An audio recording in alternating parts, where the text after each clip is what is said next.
Баршаңызға сәлем қымбатты мен оқырмандарым, каналыма қош келдіңіздер. Сіздермен бірге Ләйләгүл. Бүгін мен сіздерге құрамына ірімшік және де аскөк қосып дайындалатын, ашытқысыз дәл осындай жұп-жұмсақ болып шығатын бауырсақтардың рецептісімен бөлісетін боламын.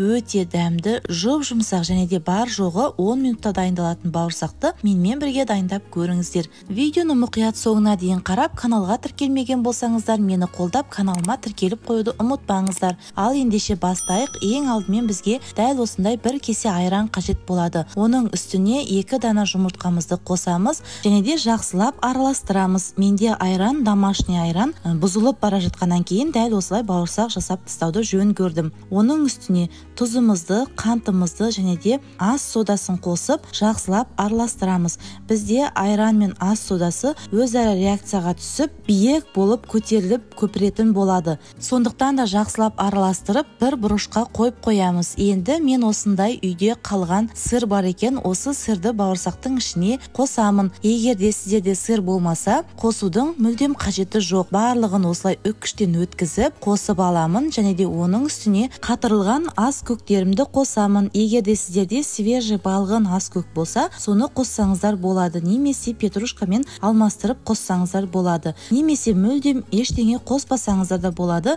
міндетті емес. Барлығын қосып жақсылап араластырамыз. Менің сіздерге кеңесім, дәл осылай сыр мен ас көкті қосып жасасаңыздар, бауырсақтарыңыз өте дәмді болып шығады. Осы қамырымыз жұмсақ болып иленгенге дейін ұнды қосамыз. Менде осы кеседен 4 кесе ұн қостым.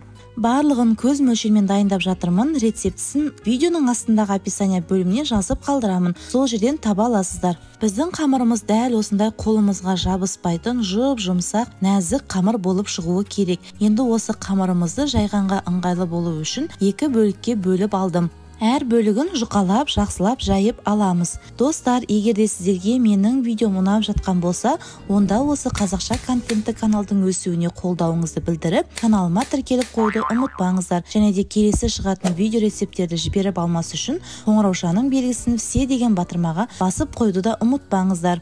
Алдағы уақытта сіздерге көптеген жаңа, ерекше видео рецепттермен бөлісіп отыратын боламын. Сондықтан да дәл қазір каналымды жоғалтып алмас үшін тіркеліп қойды ұмытпаңыздар. Біз қамырымызды жайып болдық. Біздің қамырымыз өте қатты жұқа және де өте қатты қалың да болмауы керек. Себебі бізде бауырсақтың құрамында ашытқы болмағандықтан ортасы піспей қалуы мүмкін. Сондықтан дәл осындай орташа қалыңдықта жайып аламыз. Енді мен осы бауырсақтарымды ұзынша формада кесіп дайындайтын боламын. Сондықтан да 3 бөлікке бөлдім. Әр бөлігін ұзыншақ бөліктерге осылай видеодағыдай кесіп шығамын. Бұл бауырсақтың құрамына сыр және де айран қосылғандықтан өте жұмсақ болып келеді. Кесіп жатқан кезде майымызды қыздырып қойды ұмытпаңыздар. Қызып тұрған майға дәл осылай кесіп болғаннан кейін тез пісіріп алуымыз қажет. Мінекей, біз бауырсақтарымыздың барлығын кесіп болдық. Енді жалыны шығып қызып тұрған майға бауырсақтарымызды салып тез-тез пісіріп аламыз. 2 бетін қызарғанша ұстаймыз. Бізде бауырсақтарымыз қып-қызыл болып пісуі керек. Себебі ортасына сыр қосылғандықтан ортасы піспей қалуы мүмкін. Сондықтан да қызартып пісіріп алыңыздар. Бұл бауырсақтарды үйге асығыс қонақ келіп қалғанда, немесе үйде нан таусылып қалғанда тез пісіре салғанға өте ыңғайлы. Сондықтан да осы рецептпен сіздер дайындап көріңіздер. Өте дәмді, жұмсақ және де тез дайындалатын бауырсақтың рецептісін мен сіздермен бөлістім. Ал енді әрекет тек сізден.